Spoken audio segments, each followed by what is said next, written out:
creative friends, this is Cathy from Easy Sunday Club, and today's video is going to be another watercolor tutorial. What are we painting today?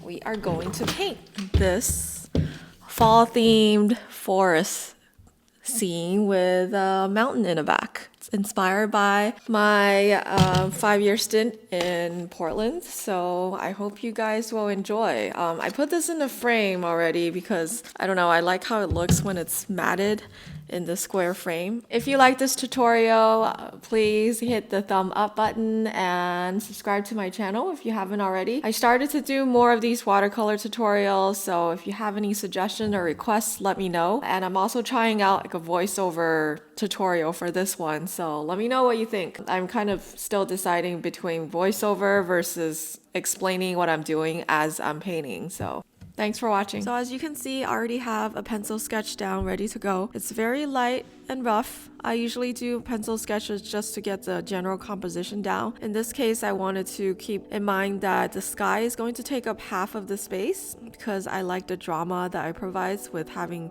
all of that empty space on top while the details are filling up rest of the canvas at the bottom or the paper. I'm laying down a light shade of blue.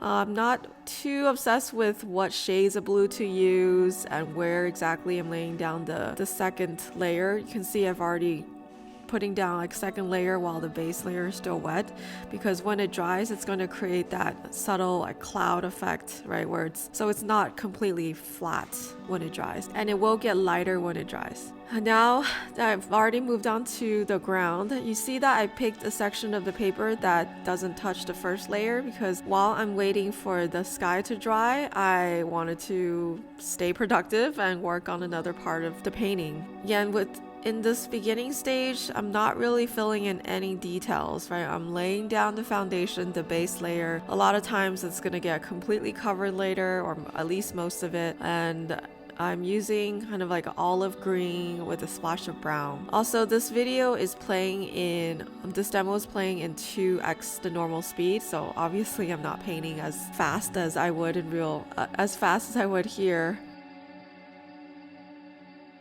You can see I'm laying down the base layer for the trees. And I'm trying to portray an autumn scene where it's kind of like a beginning of autumn scene where the trees are starting to change color. It's one of my favorite times of the year. And it reminds me of when I lived in the Pacific Northwest in Oregon, and the trees outside my neighborhood would start to change color into shades of yellow to orange and red, and eventually they would, completely transform before the leaves fall.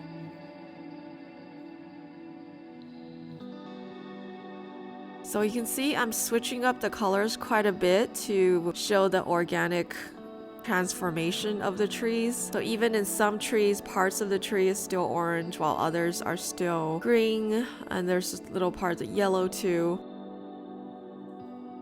I know at this point I'm starting to think about where the light would hit the trees, where the sunlight hits, and I've decided that the sunlight is hitting somewhere between the highest peak of the mountain and the second highest peak. So you can see I've left that part a shade lighter than the rest, and the further away from the light it is, I'm making it a little bit darker. Now you notice that I'm going back to working on the ground again. I'm laying down another layer, and the ground base layer isn't completely dry, so when I lay down that layer, it quickly blended into the ground. I'm waiting for the trees to completely dry so I can add another layer, because as you can see in this time lapse, as the tree and the sky are drying, the color, the value of the paint has gotten lighter as it dries. And the reddish dark brown I just put down is the shadow that the trees created on the ground or the tree branches. Although I haven't fully started drawing in the tree trunks yet, but I do know that there are more shadows beneath the trees and above, so I'm making sure that the base is darker. And now the first layer of trees almost dried. It has completely dried, so I've started adding in the second layer.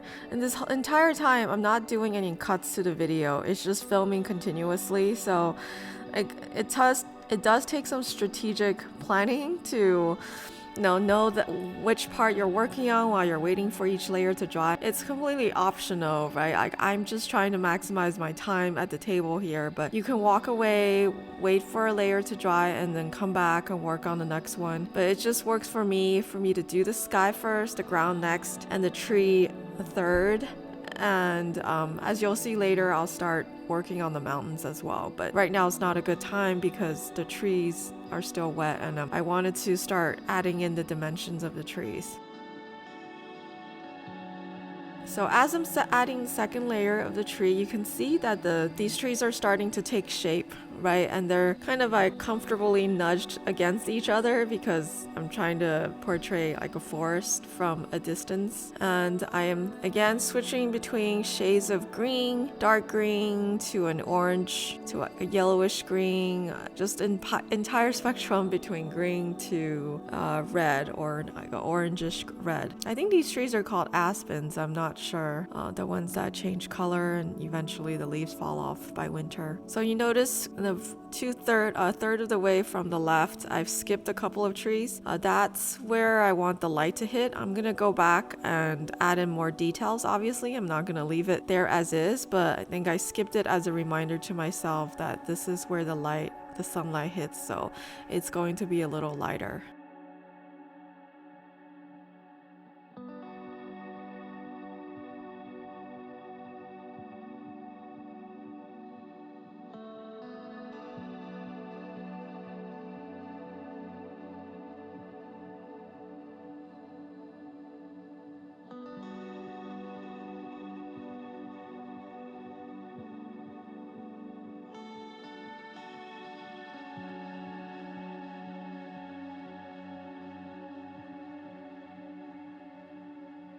I'm using a round brush, a size 8 here, and it has a very narrow pointy tip, so it allows me to paint these smaller details of the tree without actually painting the leaves.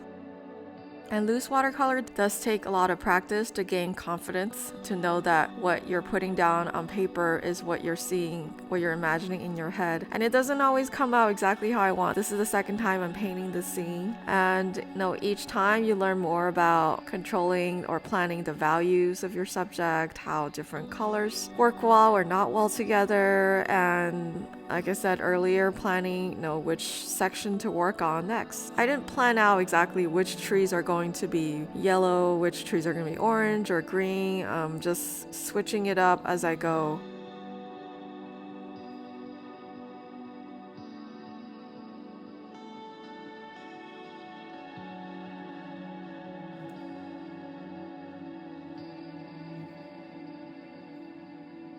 At this point, the trees are really taking shape.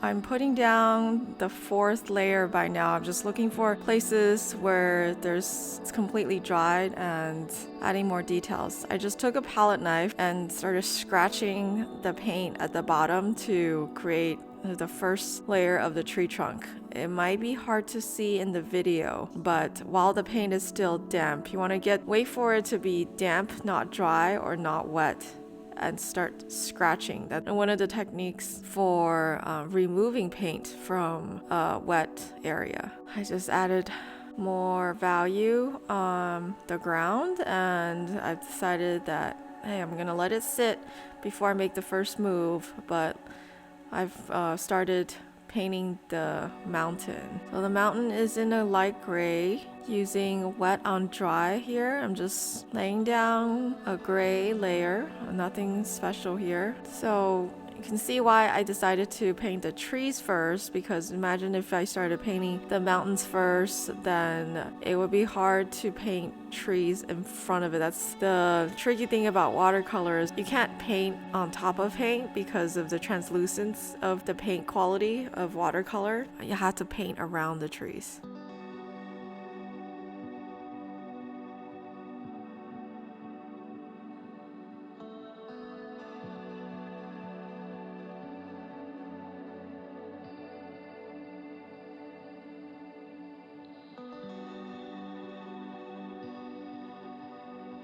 I just took a very thin brush. It's a size 1 with the long bristle, and I start painting the tree trunks. And here we're not striving for uniformity, right? I want the tree trunks to look like real tree trunks with various thickness and with branches going in different directions. Also, the leaves are covering most of the branches, so you don't want to draw the tree trunk like you would in a cartoon, for example, and have the branches extend all the way outwards because, obviously the tree itself is covering a lot of it.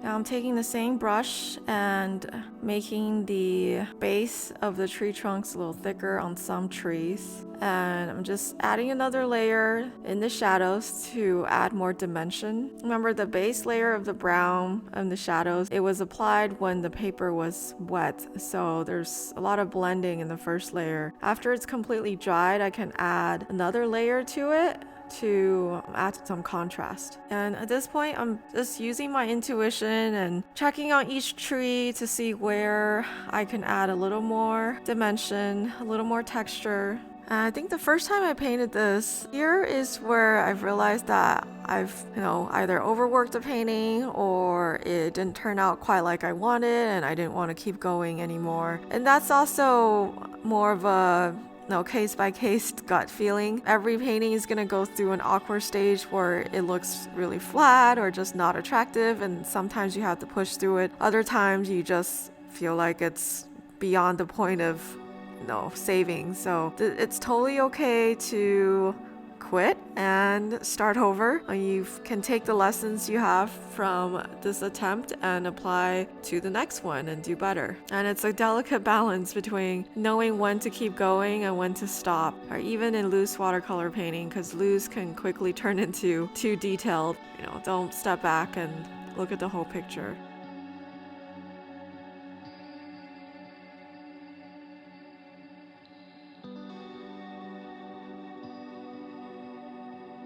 So I think I decided that I needed to leave the trees alone at this point, but I feel like the mountain is blended into the sky a little too much. They're both like a cool tone and the mountain just doesn't stand out at all, so I could either darken the mountain or darken the clouds, and I've decided to make the clouds a little more vibrant, or the sky is a little more vibrant, so I'm adding another layer. It looks like I may have used too much water. My moves are not perfect and they're far from it, but the point is to show you how we can improvise, and even with watercolor, the supposed unforgiving medium, we can still rescue a mistake.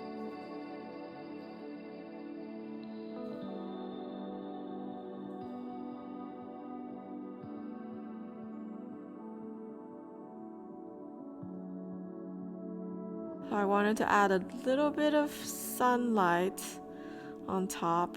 The first drop of the yellow paint was overwhelming because, sunlight doesn't look like that in real life. So I'm washing it out with some blues around it. A little afraid that the blue and the yellow, when blended together, will turn green. And, green isn't really a color we see in the sky, but looks like because I have so much water here, it didn't happen. So that's good. If it did happen, I would just take a paper towel and quickly dabble it to clean it off. So add some contrast to the mountain. I went back in and added a shade of brownish, I think it's a bit of Payne's gray with a little bit of brown, burnt sienna, while waiting for the sky to dry. Sometimes I will deliberately paint clouds. In this case, because we have a lot of details here in the trees, I want the attention to draw directly to the tree line, so I don't want to include too many details.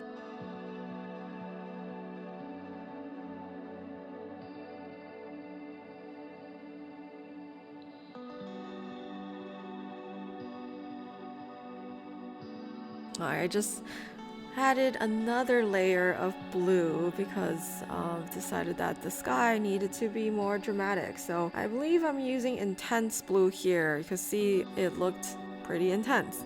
And I'm making the stroke going from top left to bottom right diagonally, and then from top right to bottom left. This applies some movement of the cloud without actually painting shapes of clouds. And as we know, clouds move, so you want to show your own interpretation of clouds moving.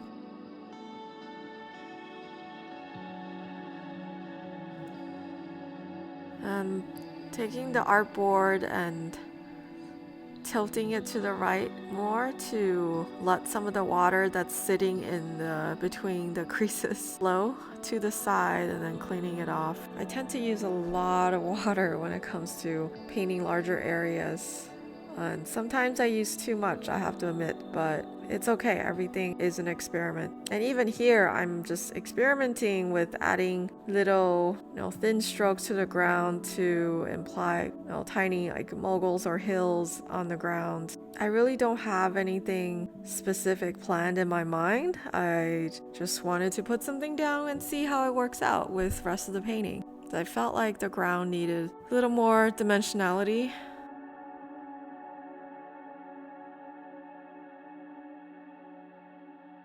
So as the trees have dried, I feel like it still needs another layer. So I'm zooming in a little bit to show you how I'm taking the size 8 brush again and adding a few more leaves to some of the trees. At this point, the painting is about 80-85% done. Like I said, some of it's really deciding, it's up to you to decide when it's done and when it's not. Sometimes to take it from 85 to 100%, you could break the painting, ruin the painting. Other times, you can really add some special details that make the subject pop. So you remember earlier that I put down a yellow sun ray above the mountain, right above it? It's definitely faded now into a subtle yellow, and this looks more believable to me than, the first drop of yellow paint that I put down. So I'm gonna leave it there, and you can see the trees right below it. It has like a coat of golden yellow to imply, the sun hitting it. And also, of course, the leaves are changing colors too. And this painting is complete. Thanks for watching, and I hope you learned something here.